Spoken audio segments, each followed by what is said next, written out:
Queridas paraléfilas y paraléfilos, es un gusto estar nuevamente con todos ustedes. Les doy la bienvenida a nuestro 5º episodio de Dimensiones Paralelas, Historias de Fantasmas. Para los que no me conocen, yo soy Pepe Garú y el día de hoy tenemos 3 historias muy interesantes que ocurrieron en algunos hospitales de la Ciudad de México. Gracias a todos los que semana a semana escuchan este podcast y a todos aquellos que se han ido incorporando a nuestra comunidad paraléfila.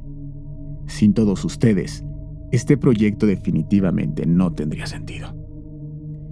Para todos aquellos que es la primera vez que nos escuchan, los invitamos a suscribirse a este canal y si es que les gusta el contenido que estamos produciendo, no se olviden de regalarnos su manita arriba y por supuesto, darle clic a la campanita para activar las notificaciones.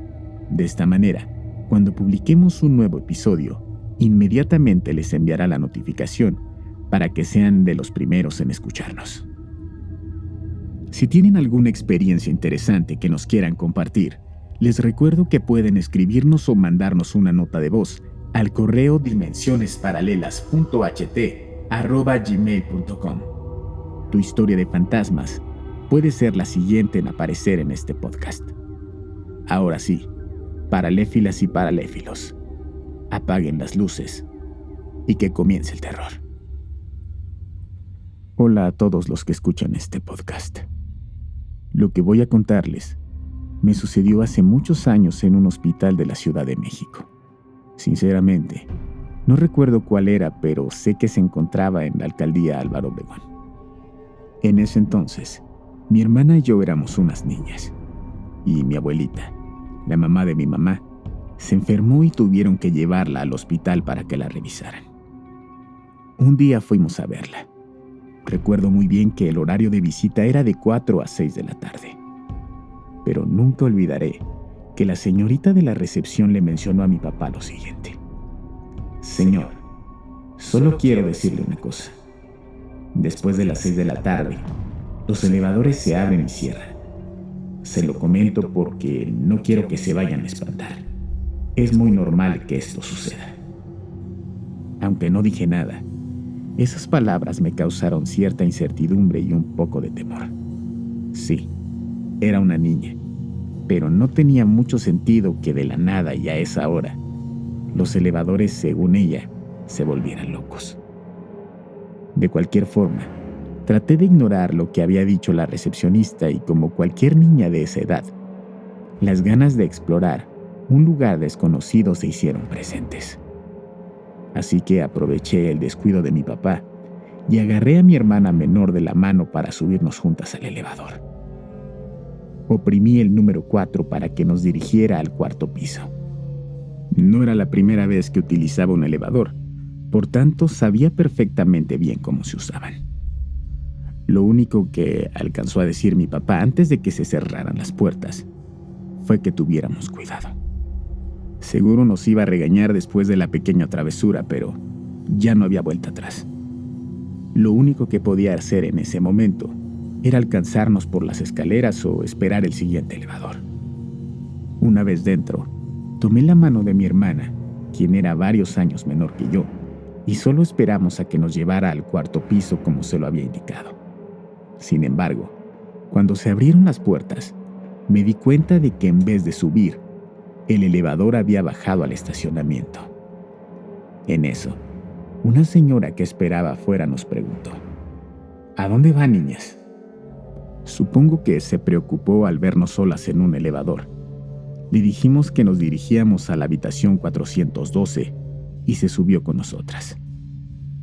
Inmediatamente después, aparecieron 2 hombres frente al elevador, con una enorme estatura, extrema delgadez y vestimenta tan peculiar que era imposible que pasaran desapercibidos. Llevaban una gabardina larga y negra y un sombrero de bombín. Uno de ellos sostenía en sus manos unas hojas color café, de las recicladas que tienen ese aspecto antiguo. Alcancé a ver que uno de ellos palomeaba, tachaba y rayaba las hojas.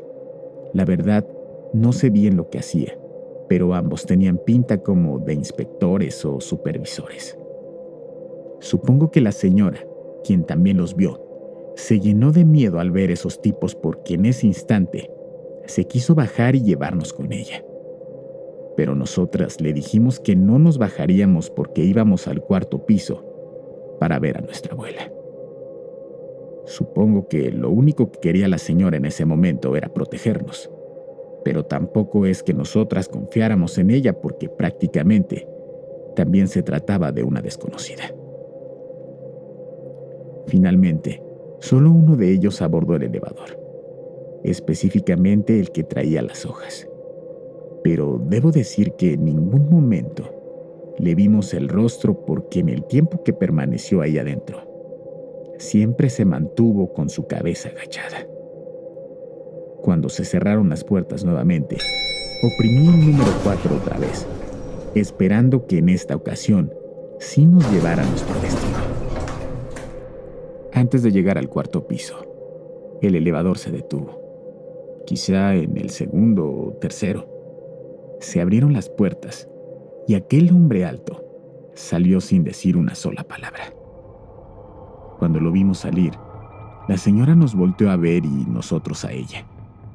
Con la mirada nos dijimos claramente qué tipo tan más raro, pero nadie dijo nada. Al regresar la mirada hacia el señor, nos llevamos una gran sorpresa.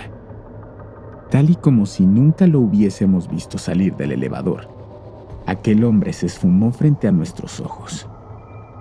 Jamás lo vimos correr o dar la vuelta, porque no había forma de que él se metiera a otro lugar. El tipo simplemente se desvaneció sin dejar huella. Creo que en ese momento, a las 3 nos invadió un miedo terrible porque no teníamos explicación para lo que acabábamos de presenciar. Mi hermana me apretó muy fuerte de la mano y sentí cómo el cuerpo se me erizó al darme cuenta de que lo más seguro es que hubiésemos visto un espíritu. Ninguna de nosotras pronunció palabra. La señora nos acompañó hasta donde se encontraban mi abuelita y mi mamá.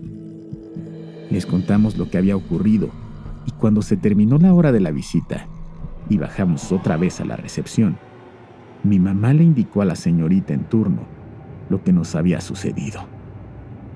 Ella, con voz baja para evitar que otras personas escucharan, le confirmó: me temo que lo que vieron sus hijas fueron las almas que penan en el hospital. Todo el personal médico y algunos familiares de los pacientes los hemos visto en los elevadores y, lamentablemente, no es un buen signo porque cuando se dejan ver es porque alguno de los enfermos va a morir. Su respuesta evidentemente no nos dejó para nada tranquilas, mucho menos porque mi abuelita se encontraba en ese lugar. Lo bueno fue que, tiempo después, mi abuela se recuperó por completo y no tuvimos que volver a ese hospital. Sin embargo, luego nos enteramos que no solamente se aparecían esos hombres que anunciaban la muerte, sino que también una niña deambulaba por los pasillos del hospital. Según nos explicaron, tanto la pequeña como su madre fueron arrolladas por un automóvil. La señora falleció en el lugar del accidente, pero la niña fue llevada a ese hospital para ser atendida. Sin embargo, los médicos no la pudieron salvar y murió horas después de ingresar al nosocomio.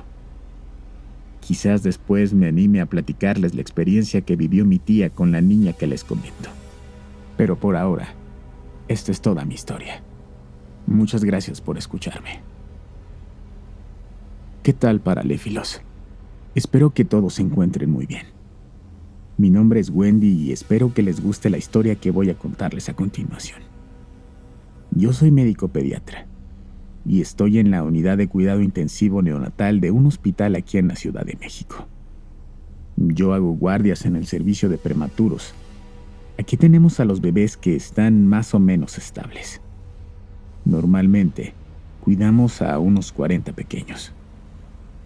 Esta área se encuentra en el centro del piso y alrededor están las camas de hospitalización de las mamás y digamos que es en este espacio en donde se quedan hospitalizadas aquellas mujeres que tienen alguna enfermedad asociada con su embarazo. Una madrugada, cerca de la 1, mientras mi compañera y yo terminábamos de hacer las notas acerca de los bebés que están más graves, sentimos al mismo tiempo un escalofrío que nos recorrió la sangre. Ella no me dijo nada en ese momento, pero yo por los nervios, tal vez, le comenté: «Oye, se me enchinó la piel. Creo que acaba de pasar un alma chiquita». Esta es una expresión que solemos decir, haciendo alusión a que el alma de un bebé fallecido está cerca. Ella, con el rostro pálido y lleno de miedo, me interrumpió: «Cállate, Gwen. No andes diciendo eso porque yo también lo sentí». En ese momento, se generó un silencio incómodo, pero lo dejamos pasar e ignoramos lo sucedido. Más tarde, decidimos irnos a descansar un poco.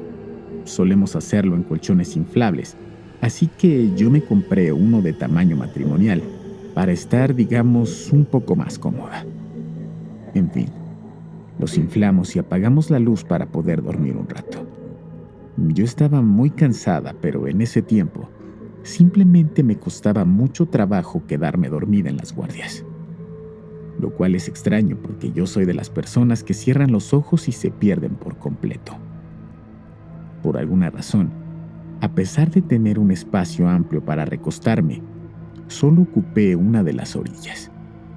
Me puse mi antifaz para que la luz del celular de mi compañera no me molestara. Cerré los ojos y estiré las piernas un poco. De pronto, alguien comenzó a agitar mi pierna izquierda. Pero de verdad que lo hicieron con mucha fuerza. Fue una sensación como cuando los niños te quieren enseñar algo y les urge que vayas a ver lo que sucede, con esas ganas de llamar mi atención a toda costa. En ese momento, pensé que se trataba de alguna enfermera que había ido a avisarme que algo había ocurrido con alguno de los bebés, porque esta es una situación que sucede con mucha frecuencia. Me levanté inmediatamente, preocupada por la forma en la que se habían acercado a mí, y grité: «¿Qué pasó?». Mi compañera también se levantó y respondió: «¿Qué pasó con qué?». En ese momento, me saqué muchísimo de onda porque no entendía lo que acababa de ocurrir. «Me acaban de mover muy fuerte», le dije, «y pensé que había sido tú o alguna de las enfermeras». «No, aquí no ha entrado nadie». Y ambas nos quedamos sin palabras por unos instantes. «¿Ya ves? Seguro es el alma chiquita y tú bromeando hace rato con eso». Ya no quisimos tocar el tema. Supongo que a ambas nos dio miedo. Solo nos persignamos y comenzamos a rezar. En mi casa, me enseñaron que cuando suceda algo así, rezar y pedir por esa alma en pena es lo único que podemos y debemos hacer para que siga la luz. Porque no hay otra forma de ayudar. Así que eso fue lo que hicimos. Después de todo ese sobresalto, me dispuse a dormir nuevamente. Como les dije antes, el colchón es de tamaño matrimonial, pero en lugar de ocupar todo el espacio, tengo la costumbre de dormir de lado, específicamente del lado izquierdo. Así que me recosté y me coloqué otra vez el antifaz. Debo decir que apenas estaba reponiéndome del susto cuando una nueva manifestación se hizo presente. Sentí claramente cómo alguien o algo se recostó junto a mí. No tienen una idea del inmenso terror que invadió mi ser en ese momento. Un escalofrío me recorrió toda la piel, justo como lo siento ahora que les relato la historia. Fue tanto peso el que recayó sobre el colchón que fue inevitable que se moviera y me moviera. Seguramente todos en algún momento de su vida se han dormido en este tipo de colchones y saben que no tienen estabilidad. Además, cuando uno se mueve, producen ruidos muy característicos por la fricción del piso y el plástico con el que están hechos. Y les juro que después de que esto se recostó al lado de mí, Los ruidos que les describo se produjeron indudablemente. Yo los escuché y sentí. No fueron producto de mi imaginación porque, como dije antes, en esas guardias me costaba conciliar el sueño, y más aún por lo que me había sucedido antes cuando me movieron la pierna. Fue algo tan horrible que solo me paré corriendo para despertar a mi compañera. Le conté lo sucedido y entre las dos comenzamos a rezar nuevamente por el alma de aquello que se manifestó, porque yo estaba muy, pero muy asustada. Al otro día, nos enteramos que una señora embarazada había ingresado al hospital en muy mal estado de salud. Llevaba preeclampsia. Esto es, cuando se le sube demasiado la presión a una mujer, y algunas de las complicaciones son crisis convulsivas y disfunción en los órganos. Esto aplica tanto para las mamás como los bebés, por lo que inevitablemente se ve afectado el flujo de sangre. El tratamiento más común para este tipo de urgencias es expulsar al bebé para que remita el cuadro. Aunque se hizo todo lo humanamente posible para ayudar a los dos, lamentablemente la señora no sobrevivió al procedimiento. No sé si sea coincidencia o no, pero tanto mi compañera como yo creemos que tal vez aquello que fue a moverme la pierna y posteriormente a recostarse al lado de mí se trató del alma de aquella señora que murió de forma tan repentina durante la cirugía. Pues dicen que cuando esto ocurre, las almas buscan a las personas terrenales que son más sensibles para comunicarse con ellas. Espero que, si esto fue lo que ocurrió, el espíritu de la señora haya encontrado la luz para descansar en paz. Saludos desde la Ciudad de México. Yo creo que los hospitales sí tienen una carga energética muy fuerte, porque muchas personas lamentablemente mueren ahí. ¿Qué hubiesen hecho ustedes en una situación como la que les ocurrió a nuestras paraléfilas? Déjenos saber en la caja de comentarios, y si alguna vez les ha ocurrido algo paranormal en un hospital, háganos llegar su historia a dimensionesparalela.ht@gmail.com y así la podamos publicar próximamente en este podcast. Para todos aquellos que aún no nos siguen, los invitamos a que si les gustan las historias, nos apoyen con un like y se suscriban a este canal para que este podcast pueda llegar a más personas, pero sobre todo, para que sean ustedes los primeros en escuchar las nuevas historias que publicaremos cada semana en este canal. Por último, les recordamos que también nos pueden encontrar en Spotify como Dimensiones Paralelas. Sin más, pasemos a la última historia de esta noche. Lo que voy a contarles a continuación me sucedió hace varios años en el Hospital General de la Ciudad de México. La mamá de mi expareja sufrió un accidente muy grave que la mantuvo cerca de 3 meses en el hospital. Mis ex-suegros se dedicaban a trabajar el vidrio y habían montado un taller en su casa. El día del accidente, el automático de los compresores que utilizaban para su trabajo dejó de funcionar.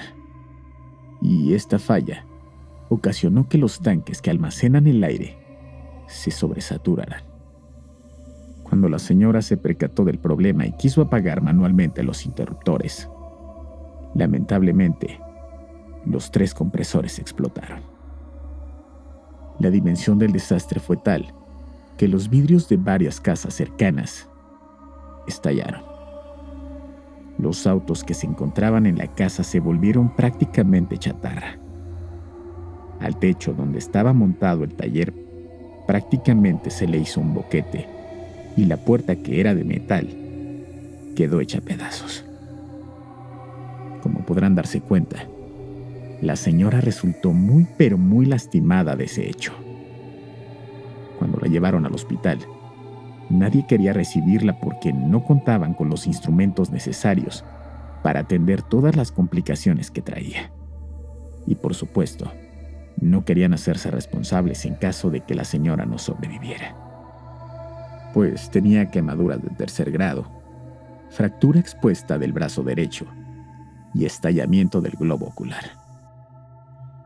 Al fin, después de dar muchas vueltas por la ciudad, La recibieron en el Hospital General porque ahí sí tenían las especialidades que la señora requería en ese momento. Todo esto que les narro ocurrió un 10 de mayo. Vaya forma de celebrar el Día de las Madres, ¿no? Al otro día, a primera hora les realizaron la cirugía del ojo, pero obviamente no pudieron salvárselo. La señora, a pesar de tener a su hija, pidió específicamente que yo me quedara esa noche a cuidarla. Yo accedí, y mientras realizaba la guardia, la señora comenzó a quejarse pues estaba despertando de la anestesia. Sentía muchísimo dolor en todo su cuerpo. Yo salí a avisarle a las enfermeras para que pudieran ayudarla a disminuir el dolor, pero ninguna acudió a mi llamado, y yo supuse que estaban dormidas. En la habitación había 6 camas, pero ella era la única que ocupaba un lugar ahí. Después de acudir a buscar a las enfermeras nuevamente, me di cuenta de que había una enfermera que se asomaba por una ventana que tenía una cortina transparente, muy delgadita. La enfermera se paseaba de un lado a otro y me veía. Parecía como si fuera una especie de general o algo por el estilo. Pensé que algo supervisaba porque llegaba a la pared y volvía a mirarme. Yo pensé en ese momento, con razón nadie viene a apoyarme. Seguramente todas las enfermeras están afuera. Acudí una vez más a solicitar ayuda. Toqué una puerta y esta vez sí salió una enfermera. Le expliqué que la paciente se sentía muy mal y que por favor le ayudaran a disminuir el dolor tan extremo que experimentaba en ese momento. Cuando entró la enfermera y encendió la luz, me dijo: porque estuvo caminando por toda la habitación. ¿Ya vio el tiradero? Ya regó toda la orina por el cuarto. Yo no fui. No me he movido de aquí. He permanecido todo el tiempo al lado de mi paciente y solo me levanté para irlas a buscar a ustedes. Y como puede darse cuenta, ella está aquí. Yo no tengo nada que hacer hasta allá. Lo único que vi fue una enfermera, pero no aquí sino afuera. Desde la ventana se asomaba únicamente para acá. La enfermera de turno me miró con extrañeza y me pidió que saliera para que limpiaran la habitación. Pasó la noche, pero yo sentía un miedo terrible. Honestamente me sentía muy intranquila. No sé si por la gravedad en la que se encontraba mi exsuegra o por el regaño de la enfermera por cómo había quedado la habitación. Pero solo recuerdo que tenía muchas ganas de llorar. Al día siguiente, la jefa de enfermeras me preguntó acerca de lo ocurrido la noche anterior. Yo le conté lo sucedido y le expliqué que había visto a una enfermera que daba vueltas mientras me miraba en reiteradas ocasiones. La jefa me llamó hacia la ventana donde yo había observado a la enfermera y me quedé sorprendida. Era imposible que una persona hubiese caminado por ahí porque del otro lado de la ventana estaba prácticamente el vacío. Ese espacio era ocupado por una jardinera, pero el piso se encontraba varios metros abajo. Yo les juro que no fue producto de mi imaginación. Eso fue lo que vi. Cuando me di cuenta de que una persona normal jamás habría podido hacer eso, el miedo me invadió el cuerpo todavía más. Pero le dije: se lo juro que no estoy loca. De verdad, yo vi a una enfermera allá afuera. Tranquila, hija, me respondió la jefa de enfermeras mientras me tocaba el hombro. Lo que tú viste fue a la planchada. Es una enfermera que se aparece cuando los pacientes están muy graves, y eso significa que tu paciente se va a salvar. Si ya de por sí tenía mucho miedo con lo sucedido, la enfermera terminó por asustarme todavía más, pues me contó que en la habitación donde estaba mi exsuegra ocurrían muchas situaciones extrañas. Les movían las cadenas de los sueros o les cambiaban las cosas de lugar. Mencionó que casi siempre estaba vacío y que a sus compañeras no les gustaba entrar ahí por lo mismo. Me dijo: Si le asignaron esta habitación a tu paciente, fue porque no hubo otro espacio para recibirla. Y por la urgencia, yo creo que no les quedó de otra. Pero normalmente, ese espacio suele estar vacío. Aunque a mi ex-suegra le costó un tiempo recuperarse de todas las secuelas que dejó el accidente, incluida la pérdida de su ojo, tal y como dijo la jefa de enfermeras, la señora vivió para contarlo. Saludos a todos los paraléfilos. No cabe duda de que estas historias nos erizaron la piel como si hubiésemos sido nosotros los protagonistas de las mismas. En fin, queridas paraléfilas y paraléfilos, yo soy Pepe Garú y nos vemos en el siguiente episodio de Dimensiones Paralelas, Historias de Fantasmas.